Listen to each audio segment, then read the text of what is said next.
I guess I will begin by introducing myself. My name is Tiffany Early Spadoni. I am a specialist of the ancient Near East. I hold a PhD from the Johns Hopkins University in Near Eastern Studies. I run a field project in Armenia.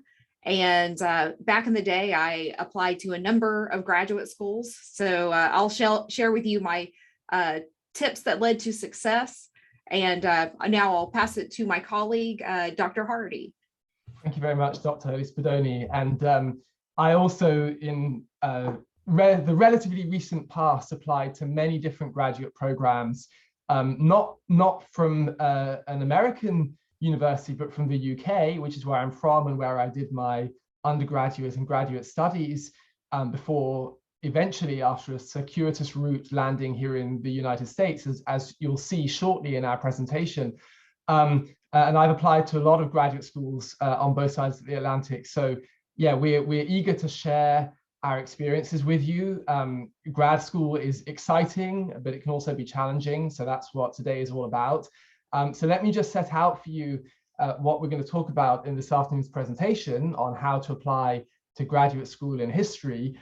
There's two parts to this. First of all, I'll be talking about the sort of big picture of considering whether this is the right fit for you, grad school in history, considering whether to apply, and then finding the right school, the right university to send your applications to. And then Dr. Early Spadoni will be talking about how to actually put together that application and make it as successful as possible and all the components that go into a grad school application.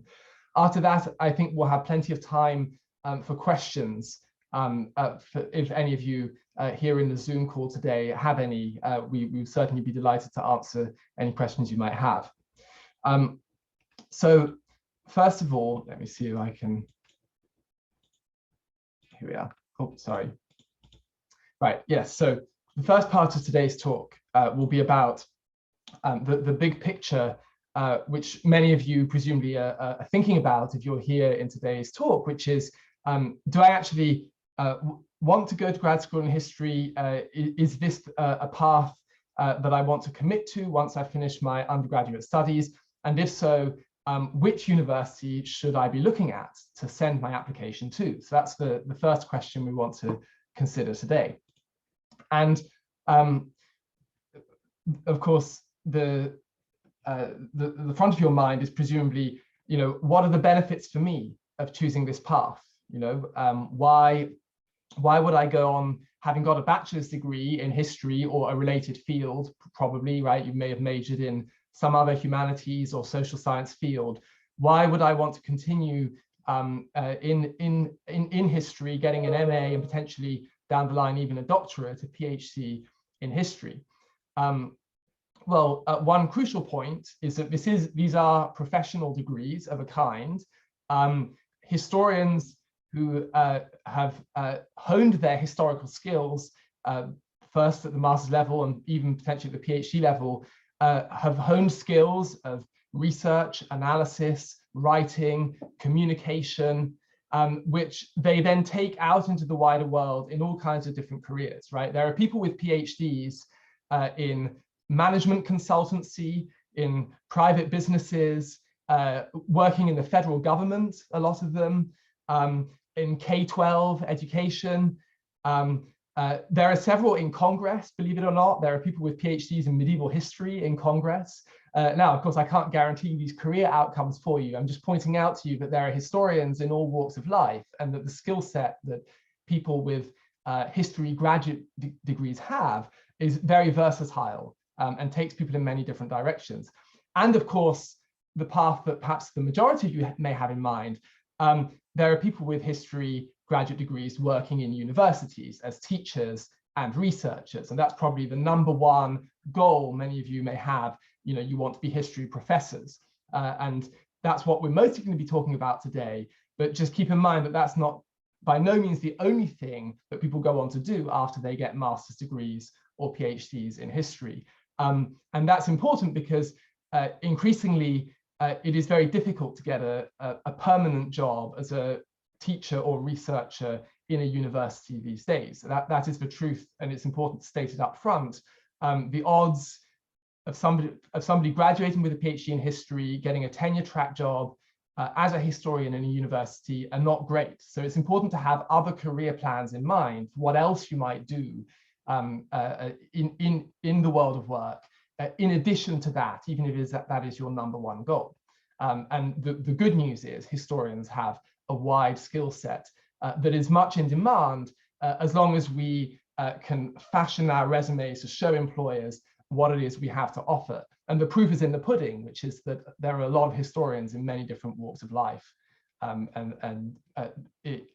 offering that skill set to all kinds of different types of work and spheres of activity.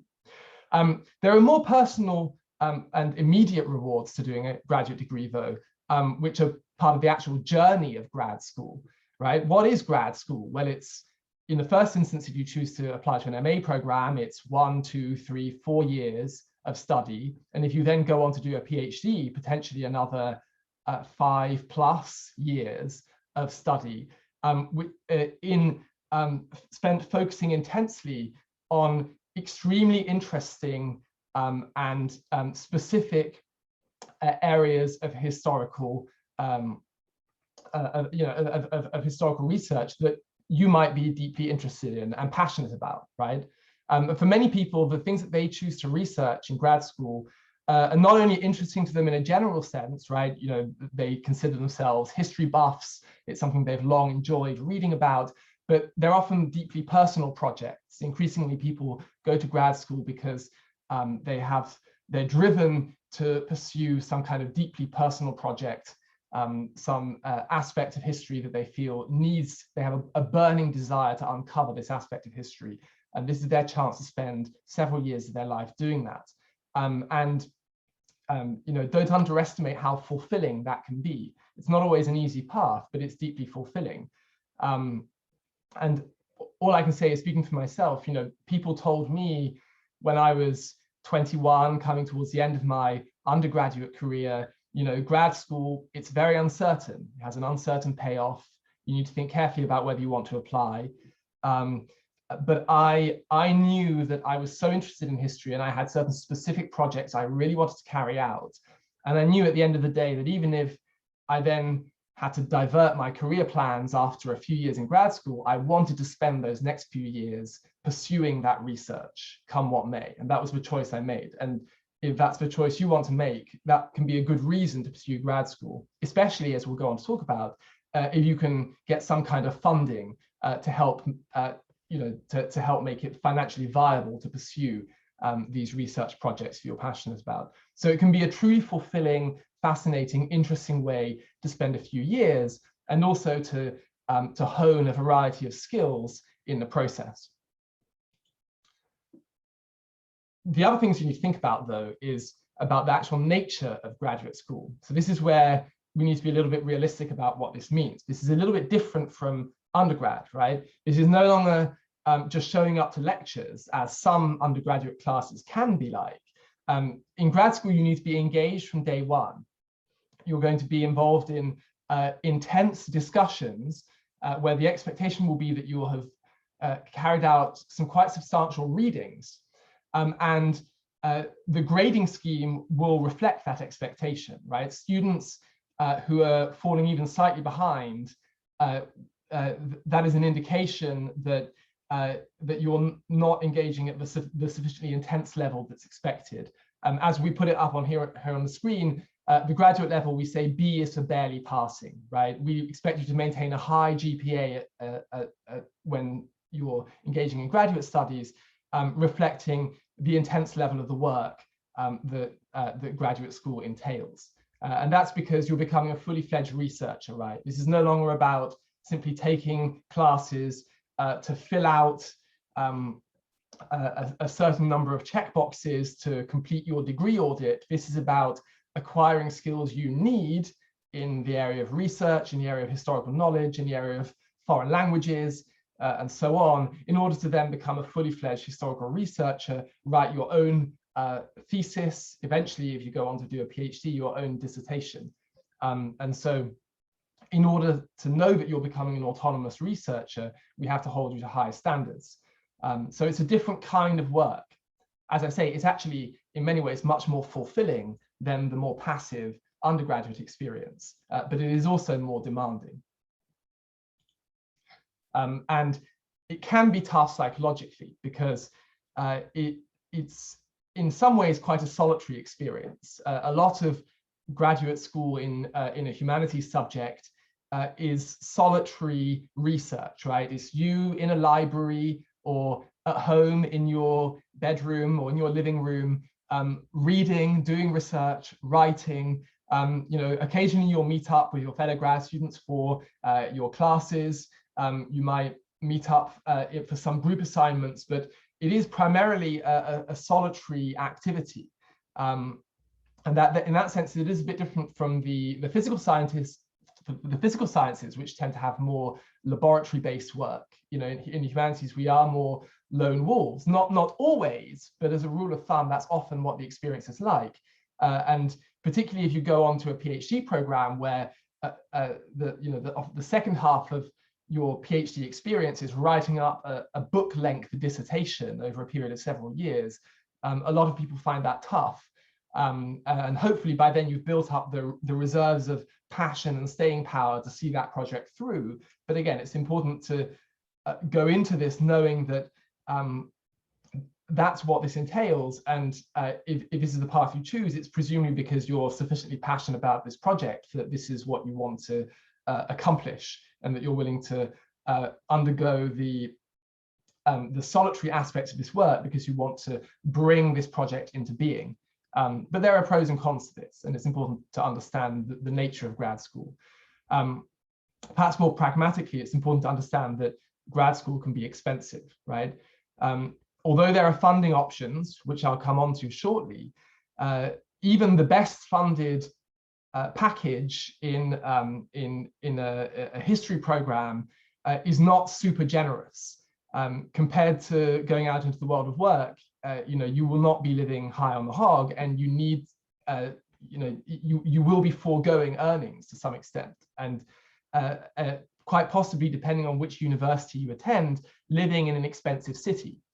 So there are trade-offs here, both in terms of opportunity costs and in terms of upfront costs, tuition and cost of living.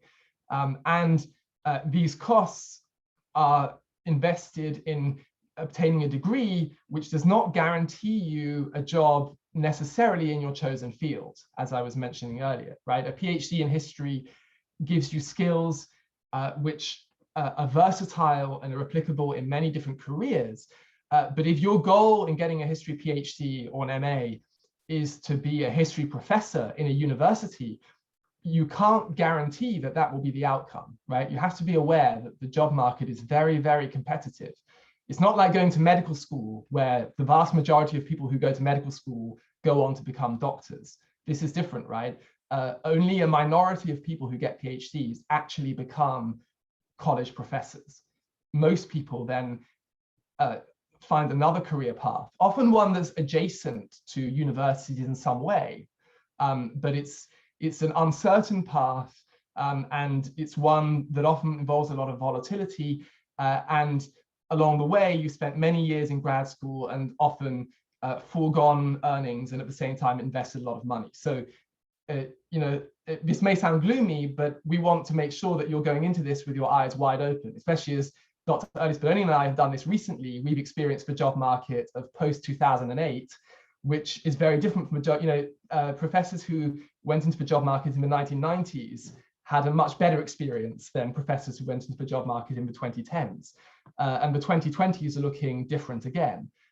So it's just important to be aware going into what might be a 4 or even 10-year long course of study. It's important to be aware of what you can and can't guarantee at the end of that course of study.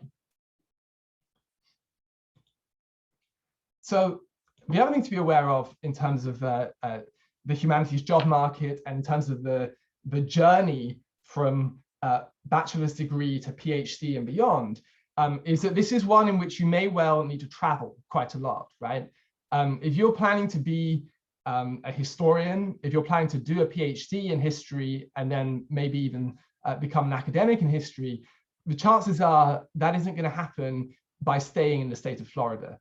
The chances are you're going to need to move around. This is, as we put here on the slide, a national market.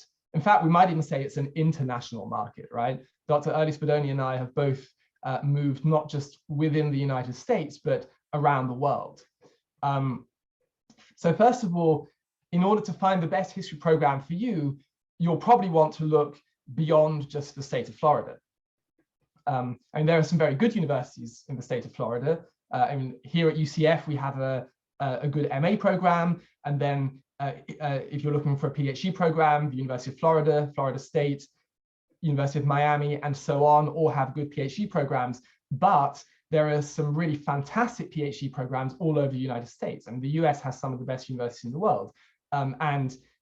If you want to be competitive for an academic job, you need to be willing to look beyond the state of Florida at some of those other programs further afield. And I mean, the brutal truth is that academia is still to some extent conditioned by a hierarchy of prestige, where some universities have a brand name that attracts attention and puts candidates' CVs higher in a pile than others. It shouldn't be that way, but to some extent it still is. Now, if you have publications and a research profile that make you stand out, that can compensate for not having, say, an Ivy League university brand name. But if you have both a really good research profile and an Ivy League brand name, that's even better, right? So these are things you need to keep in mind. And if your goal isn't just to get a history PhD, but to have the best possible chance of getting an academic job, you need to be aiming for the best possible university that will also offer you a funding package. That's the way I would put it. Aim as high as you can while also securing a funding package from the university. So that you want to make sure they'll give you some kind of stipend, some kind of funding for the doctoral program. And that's going to entail a willingness to move, right? And beyond the PhD, this is even more clear-cut. The chances of you landing an academic job in the same city where you did your PhD are extremely low. I mean, you have to be willing to move around, potentially around the country, and potentially even if you're, and of course, not everybody's family circumstances make this possible, but potentially to maximize your chances of success, you may need to be willing to move internationally. So just to give you an idea of, this is just a representative sample, it's not a guideline, but just to show you our two careers. So I'll speak first, then I'll invite Dr. Early Spadoni to sketch out her journey. In my case, I'm from the UK, and I moved within the UK to my undergraduate institution, and then as a graduate student, I traveled to 3 different countries on fellowships, doing work in archives and doing graduate fellowships. Then I held various different postdoctoral fellowships. So this is after you've done a PhD, you would get like a temporary position working at a university to do some research, sometimes also to do some teaching. Within the UK, I also held one in Belgium. And then finally, I applied for a job here in Central Florida, and this is where I ended up for the long term. So you can see that I moved between several countries, and within my home country where I'm originally from, I also moved between several universities. So you have to have that willingness to move. And I'd also just like to invite Dr. Early Spadoni to talk through her journey as well. I attended the University of Georgia as my undergraduate institution. So I stayed in my home state and went to, a flagship university in my state, which may be a similar trajectory to many of you, going to the University of Central Florida, one of the preeminent universities in your state. So you may be asking yourself, what next? Well, I was lucky enough to be accepted to Johns Hopkins, where I got an excellent funding package working with a wonderful advisor. So that's all to the good. My field of study, which is Near Eastern history and archaeology, involves a lot of field work. And so every single summer, I would be out in the Middle East somewhere working. And in addition to that, did various fellowships, one in Switzerland in the digital humanities, another one in Philadelphia at the University of Pennsylvania Anthropology Museum. So these are the sorts of enriching experiences that one has to, develop a variety of different experiences, which help you further your research, frame your research questions, but also make you a more marketable job candidate at the end. So all of these things are working together. I would say in the 7 or so years that I was a doctoral student, that I moved house. So that's like packing all my things in boxes and moving to a completely different address 12 times. And I would say that this was not at all unusual among my peers. Thank you, Dr. Spadoni. So you can see, yeah, a willingness to move is, if not essential, then certainly extremely helpful if this is a career that you're contemplating. So now let's talk a little bit about the difference between an MA and a PhD, right? So for many of you, if you're coming towards the end of a bachelor's degree and you're thinking about next steps, you need to think about the difference between applying directly to a PhD program versus an MA program. And both have pros and cons, and there's no right answer here. So some doctoral programs include an MA program essentially as part of the course of study. So you can apply directly from from finishing a bachelor's degree to that program. And it's a longer program, and you'll first undergo a sort of essentially passing exams that get you the equivalent of an MA, and then you go on to do the PhD program, all within the same program. But you can also apply directly to an MA program, at the end of which you receive a Master of Arts qualification. And if you choose, you can go on to apply to PhD programs from there. So for example, here at the University of Central Florida, we don't have a PhD program in history. We do have a PhD program in an interdisciplinary PhD program, but we don't have a PhD program in history. What we do have is an MA program. And an MA program usually takes 2 to 4 years in the US to complete. If you apply to an MA program in a European university, it can take even less. It can take as little as 1 year to get an MA. So that's something to keep in mind if you're interested in studying abroad. The key difference that's really important between MA and PhD programs, particularly in the United States, is that funding is rare in MA programs. And what funding there is usually does not cover all your costs, right? It won't cover tuition and all your costs of living. There might be scholarships here and there might be tuition waivers, there might be graduate research assistantships or teaching assistantships that cover some of your costs. But you're unlikely to get a whole funding package that will cover the entire cost of your degree. Whereas PhD programs, particularly the wealthier universities, sometimes will have funding packages that cover at least the first few years at a reasonable salary level, even if there are expectations that you do some teaching, for example, to help cover the costs of that funding package. So that's an important distinction. That also means that MA programs typically are less competitive to get into than PhD programs, right? I mean, all programs have some level of competition. That the admissions committees on these programs will want to see that you have some aptitude for history, for research skills, that you have a passion for the subject, that you know how to write well, and so on. And Dr. Spadoni is going to be talking about how to put together a successful application shortly. But I think as a general rule of thumb, an MA program will be a little bit easier to get into than a PhD program, especially if you want to get a funding package. And particularly during the coronavirus crisis, university budgets have been cut back, and they've reduced the number of, in many cases, they've reduced the number of funding packages they have to offer. And that has meant that it's been very, very competitive to get into a funded PhD program. So that's something to keep in mind about the difference. And of course, the other key difference is that because a PhD is a much longer term qualification that involves producing essentially a book length piece of research, it takes much longer to complete a PhD degree, right? I mean, here we've put timelines of up to 10 years. And it's true, these days universities are trying to bring that number down. There's a general push to try to get PhD students to finish sooner. But it is a sizable endeavor. It's something that will take you many years.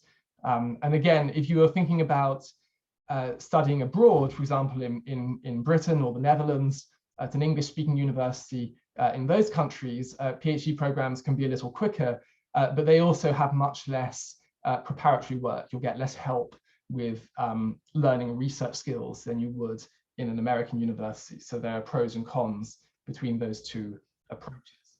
And an MA program will give you much more foundational teaching in, it will help get you up to speed in what does history look like at the graduate level. Whereas in a PhD program, there might be some foundational coursework, but at a certain point, you're going to be diving into that very specialized work that will culminate in a book-length piece of research where you are contributing to advancing the field of history through an original, highly developed contribution to the field. Now, how to choose? This is the crucial question, right? And this is the last substantial point I want to address in my part of the talk. There is no right answer to where you should apply. I've already touched on the issue of maximizing your success on the job market beyond your degree. So that's something to consider, right? The brand name of the university you apply to. You also need to think about the funding package they can offer you. So I want to reiterate my advice earlier. Try to go to the best university that will offer you some kind of funding package. But beyond those mercenary considerations, you want to think about which university will fit your research interests, right? Because different universities have different areas of research strength. So for example, UCF has a cluster of expertise in Kurdish studies, as it happens. So if you're interested in Kurdish language, culture, history, politics, UCF is actually a very good place to be. So that's just a very specific example, and mutatis mutandis, it can apply to whatever you're interested in doing. So this is where you need to do some research. And at the end of the day, what's really going to matter is who is going to be the chair of your master's thesis, or even more importantly, your doctoral dissertation, right? And this is where this phrase in the bottom right-hand corner of this table comes in: find your Yoda. The chair of your dissertation is a very important figure in guiding your research. They don't set the agenda, you set the research agenda, you choose what it is you want to research, but you need somebody, a wise mentor like Yoda is to Luke Skywalker in The Empire Strikes Back, who can guide you through the historiography, through the archives, through whatever is specific to your field, to help you find what you need to find to make your research as good as it can possibly be. And so finding the best possible expert in your field is an important component of choosing the university you want to apply to. But there are also more intangible aspects of this. You want it to be somebody you get on well with. There's an aspect of fit to this also. So there's no harm in emailing potential dissertation chairs once you get to the point of applying to a school, to have an informal conversation with them as part of the application process. So this is just to further highlight the point I was saying, that a PhD is a much more substantial endeavor than an MA. It takes many more years, right? A PhD results in a book-length dissertation versus a multi-chapter thesis, which is more like a third the length of a PhD dissertation. And to give you an example of the sort of exam requirements, here at the UCF History MA, we require a language exam showing competency in one foreign language. The vast majority of PhD programs in history in the United States, including at the University of Florida in Gainesville, will require you to show competency in 2 foreign languages. And before they'll let you proceed to writing your dissertation, they'll make you pass qualifying exams, which entail coursework. So it's a multi-stage, multi-year endeavor. So if you're not sure that you want to dive into a PhD, an MA can be a way to kind of dip your toe into what grad school in history looks like. And you can always reassess if this is the path for you. Yes, but in terms of then researching which schools to apply to, finding your Yoda, finding which schools have that strength in the research area that you're interested in. One very useful resource is the American Historical Association Directory, which has, it's kind of like a telephone book, if any of you remember what those were like in the old days, of sort of every historian in the country linked with keywords by field. So if you can put in African American history, and every African Americanist in every university in the country will come up, or you can put in early medieval Europe and they'll come up, and so on. So that can be a good starting point for finding people. But I would also say, and this is the second point up on the screen, talk to your professors, right? They know people in their field. So find someone here at UCF who's somewhat related to the area you're interested in. And they can at least be a starting point. They can tell you, oh yeah, such and such a university has a great reputation in this topic that you're interested in. Why don't you go send an email and have an informal conversation with so-and-so at that university, see what they have to say, and take it from there. The other path that you might be thinking about following in grad school in history is public history. And this is a little bit distinct from other kinds of applications in history, because it doesn't necessarily happen within a history program. It can be housed within a different discipline. So let me just take a couple of minutes to address this. Public history isn't necessarily a separate discipline, but it can open onto different kinds of job opportunities because it's tailored towards sharing the findings of history with broader audiences, right? If you go to grad school in history in a traditional MA or PhD program, although all historians would like to think that what they find is of interest to wide audiences, they don't always make a big effort to share it with wide audiences. Public history is all about explicitly tailoring those findings to broad audiences and using different kinds of media to make it of interest to broad audiences. Public history programs will equip you with the skills to be able to do that. Very often with an eye to finding you a job in a particular locality in order to actually have a career in public history. So this is where you need to think a little bit strategically if this is the kind of thing you want to do. For example, if you want to work in a museum or an archive, right, which are two classic examples of public history careers. Very often, a public history program might be allied with a museum studies program, or even hosted entirely within a museum studies program, a master's degree in museum studies. So this is where you need to do a little bit of research on university websites to find out where exactly their public history program is hosted. And you also need to look at the real world practicum aspect of the degree program, because whereas an academic traditional history program will not involve any kind of internship, generally speaking, a public history program often will, with a deliberate view to forging relationships with local institutions like museums, like archives, like local nonprofits. And this is beneficial for everybody. It's beneficial for them because the research of local academics, local graduate students benefits public-facing institutions, and at the same time, you, the student, make relationships which might help you land a job once you finish your degree. So it's win-win. And because it is very much anchored in these local networks, where you do this degree can matter enormously, right? In terms of where you then land a job.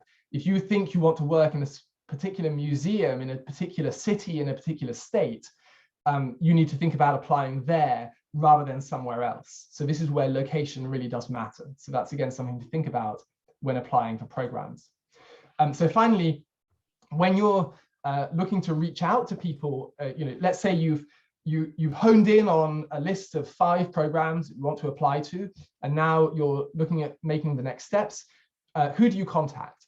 The first thing to say is, this may seem obvious, but do read their websites in full, right? All history departments will have sections about the graduate program where they'll often have exhaustive information about the curriculum for that program, about how to apply.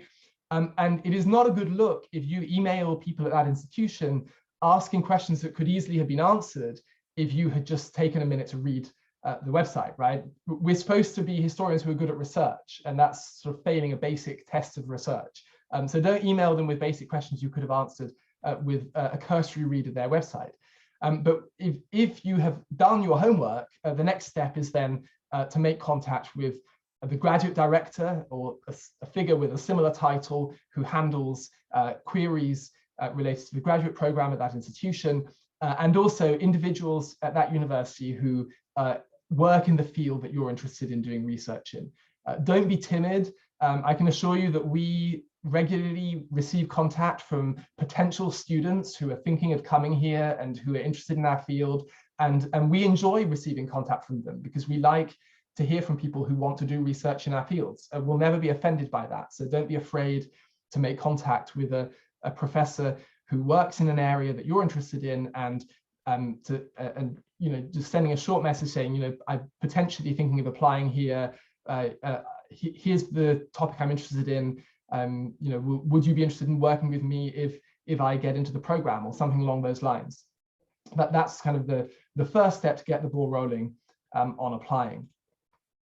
And this, I think, is where I'm going to hand over to Dr. Early Spadoni, who will have more concrete advice about then making your application to that university as good as it possibly can be. Yes, so in this part of the presentation, we'll be talking about putting your best foot forward and the sorts of excellent self-presentation that you need to do in order to be successful when applying to graduate schools. Next slide, please.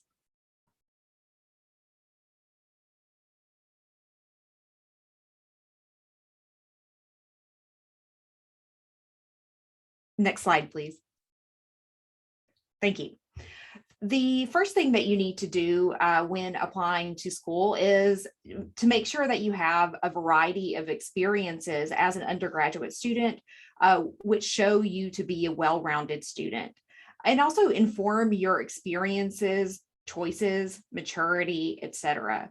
So do all of the things that made you successful when applying to college, such as joining clubs, social organizations.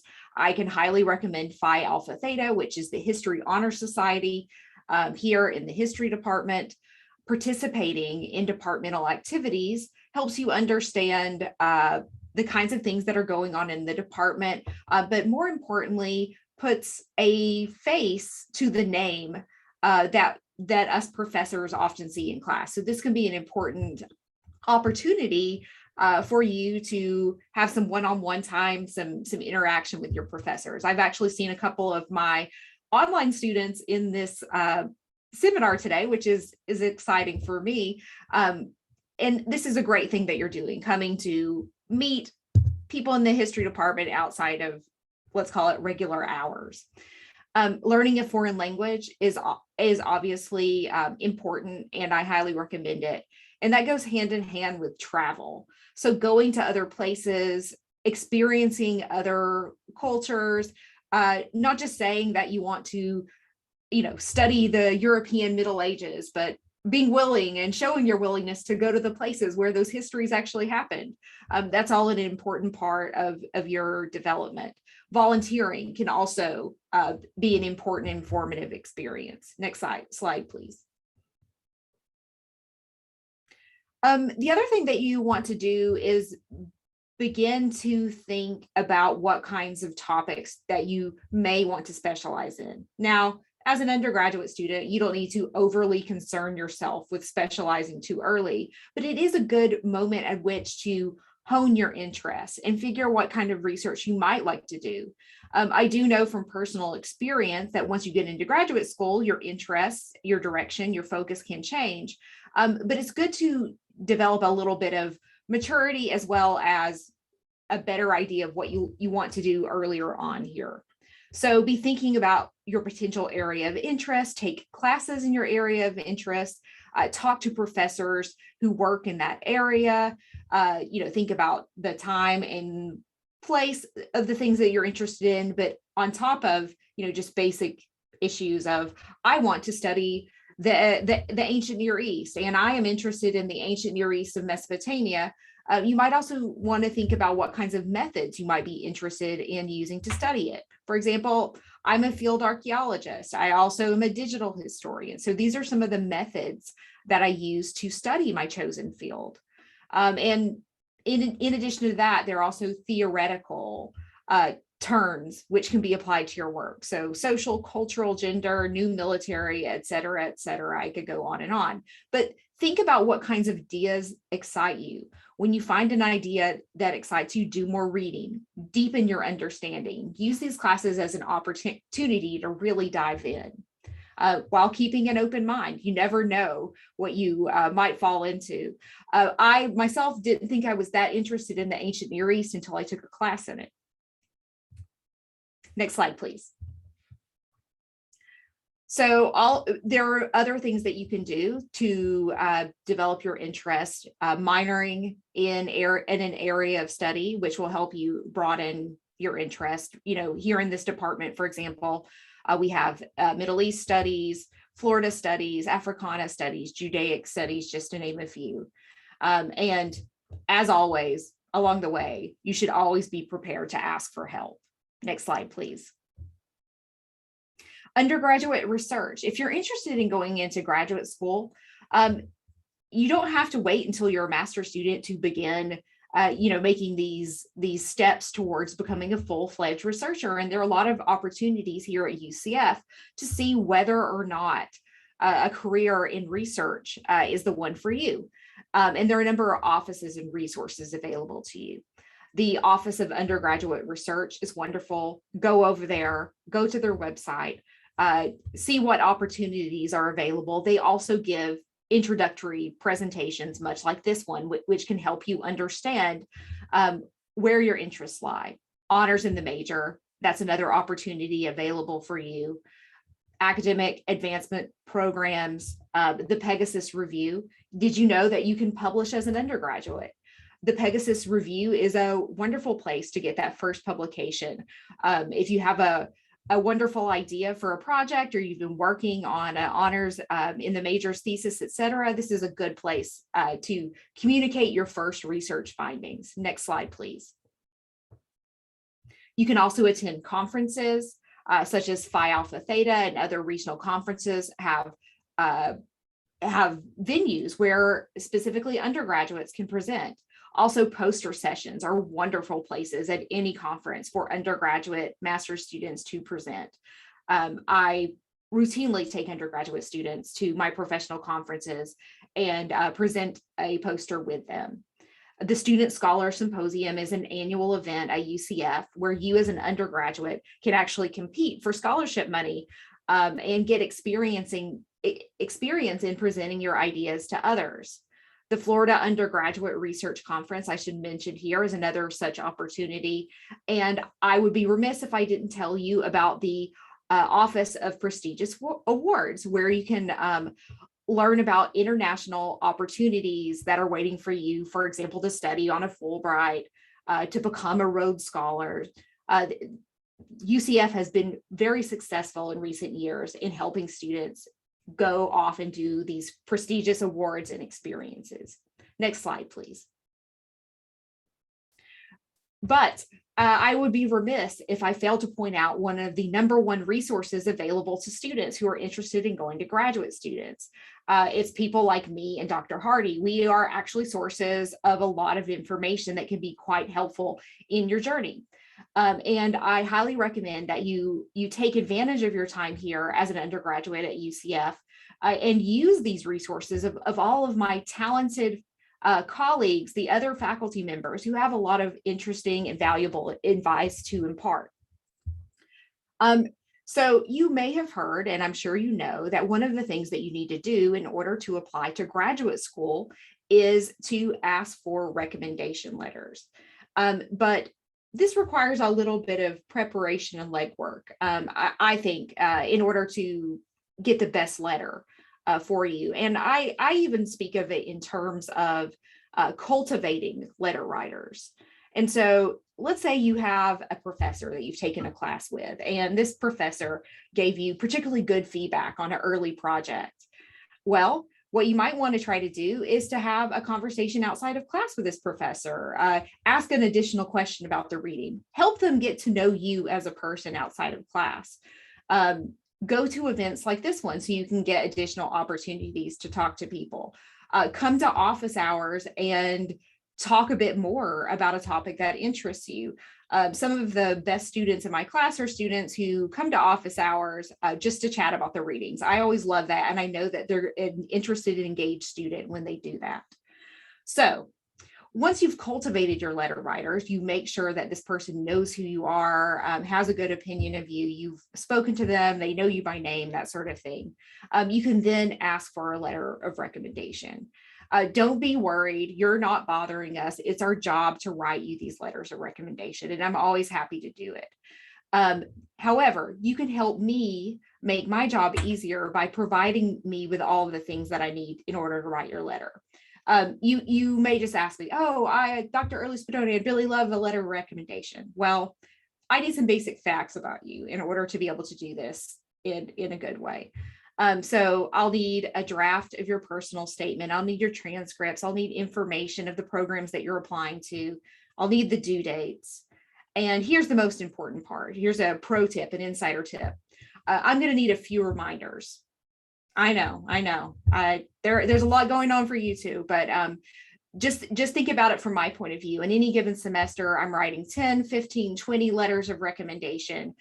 So it is incredibly helpful and welcome when you provide friendly nudges to remind us the due dates and the times that all these letters are due. So that's just a little pro tip for you. Next slide, please.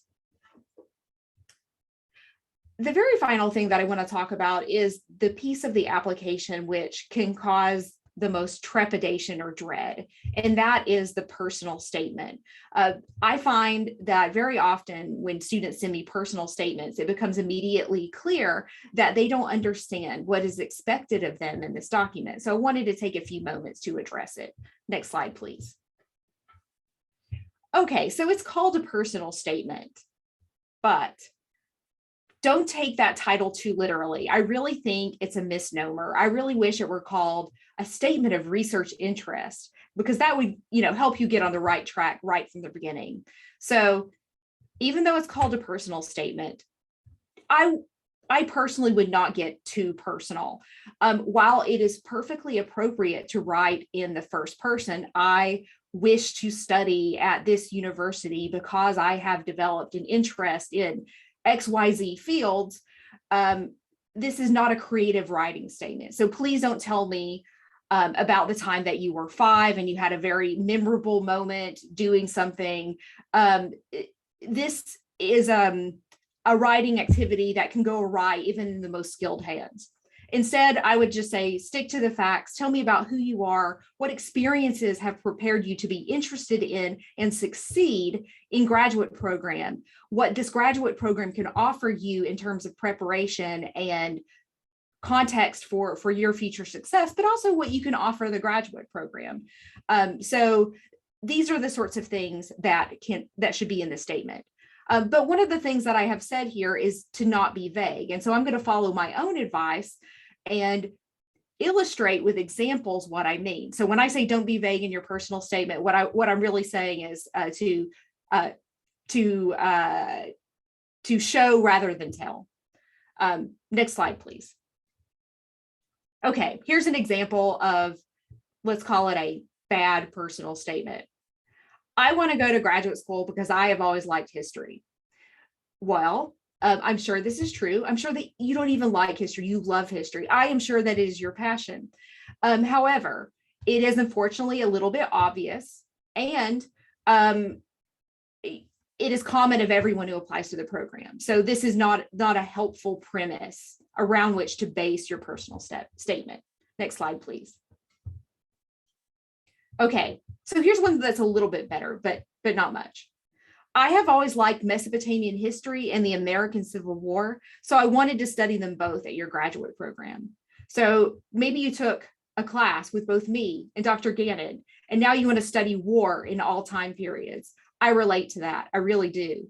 However, it shows more maturity as a student if you have narrowed your time period and your area of concentration down, because unfortunately we can't study all things in the universe. Historians tend to study much narrower fields of study, much narrower foci, that sort of thing. So let's move on to the next slide. This one's slightly better. I want to study Southern history because slavery is an important part of United States history. Yes, okay, so now we're getting somewhere. You have narrowed it down somewhat chronologically. Next slide, please. Here we'll see this example develop a bit better. I want to study antebellum slavery in Florida, so I chose UCF because you have a strong program in both Florida and Southern history. Okay, so this one is doing a couple of things correctly. It says what you want to study, it says where you want to study and why, that you've researched our program, you know what our strengths are, and there's a reason why you're coming here. Next slide, please. And here is an even better example. I plan to examine slave markets in Florida. After reading Walter Johnson's Soul by Soul in my Antebellum South class, I want to see if his conclusions regarding urban slave markets apply to a frontier area such as Antebellum, Florida. This is already excellent. You are showing us that you are current in contemporary scholarship on a topic, that you have processed it thoughtfully, and that you are applying it to a field of study that scholars here in our history department do. This is a great one. Next slide, please. So if I were to receive the next sort of example as a personal statement on the graduate admissions committee, I would have to give you a blue ribbon, a gold star. So allow me to read this example to you. I plan to examine slave markets in Florida. After reading Walter Johnson's Soul by Soul in my Antebellum South class, I want to see if his conclusions regarding urban slave markets apply to a frontier area such as Antebellum, Florida. As an undergraduate, I researched slave markets in Tallahassee and presented a paper on that topic at a Florida Phi Alpha Theta meeting. That research formed the basis for my HIM thesis, People for a Price, Slave Sales in Florida, 1845 to 1861. I have already been in contact with Dr. Satcher, Casanello, and Gordon, and they are enthusiastic about my project. So this particular essay draws together all of the things that Dr. Hardy and I have recommended that you do in order to be successful, to pursue particular kinds of undergraduate experiences, to read thoughtfully, and to be aware of the contemporary scholarship on the historical period that you're interested in studying, pursuing undergraduate research opportunities and telling us about that, and also talking to potential faculty mentors. Next slide, please. And now we will entertain your questions.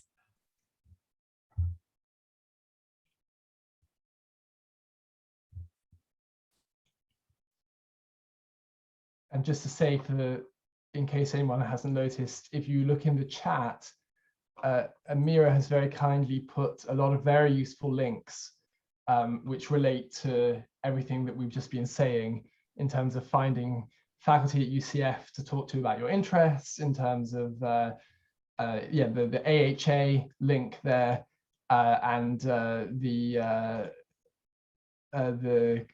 campus labs organizations. I think I can stop screen sharing as well. And as Amira has kindly pointed out, you don't have to go on camera. If you want to ask a question, you can certainly ask it in the chat.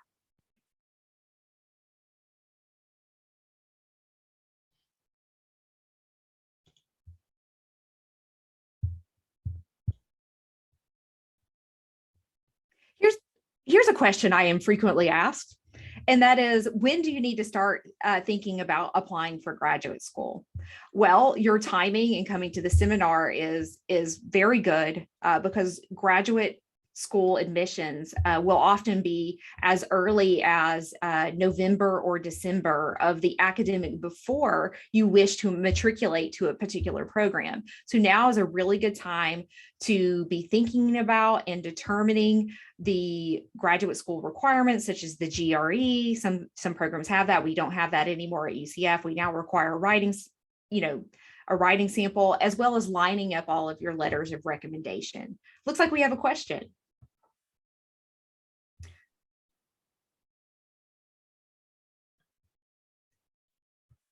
So I'll go ahead and say what I think about that, if that's okay. This is a question that I have asked myself frequently in the let's call it COVID world, because so many of us are now teaching online. I mean, I taught a lot online before, but now more people than before. I have heard colleagues say, how could I write a letter of recommendation for one of my online students? Sometimes I feel like I barely know them. Well, what I usually will say to my colleagues who have this question is, you know, there are opportunities in any class for one-on-one interaction. So even though it's an online course, we still have our Zoom office hours. We're still available to students. So there's still opportunities to get to know your professors and have them to get to know you, even though the class is online. Now, I personally don't think that schools look down on online programs, if that's what your class, if that's what your question is really addressing. I think the thing that makes being an online student difficult is having the one-on-one interaction with your professors so that you can ask for letters. What are your opinions, Dr. Hardy?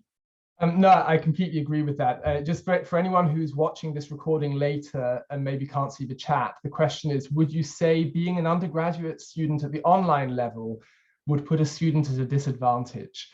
And I don't know whether, 10 years ago, perhaps there might have been some prejudice against online students, but I would just echo everything Dr. Spadoni has just said about how, now with COVID and the way in which the whole world has been forced to adopt online pedagogy at short notice, I think whatever residual prejudice there is has hopefully now, been dispelled.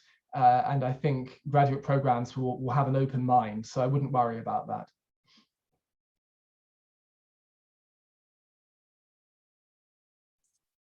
We're just about to wrap up the How to Get into Grad School workshop. If you have any questions after the workshop has ended, maybe you've looked at some of the links and resources that Dr. Spadoni or Dr. Hardy has shared with you, and you have more questions, please let us know. You can email us history@ucf.edu, or maybe even contact Dr. Hardy or Dr. Spadoni directly and ask them those questions. And I hope you guys enjoyed this workshop. We hopefully can plan to do this every fall. This sort of would be like a repeat workshop for new students who are coming in, maybe students who want a refresher. So stay tuned for more events. We do have a lot of them actually coming up in October in varying formats and topics. So definitely check out our website for more information. Visit a faculty directory to contact faculty members and start that dialogue. And yeah, I hope you guys have a great rest of the day. Thank you so much, Dr. Spadoni and Dr. Hardy, for presenting today. And we'll see you around. Thank you so much. Bye, everyone.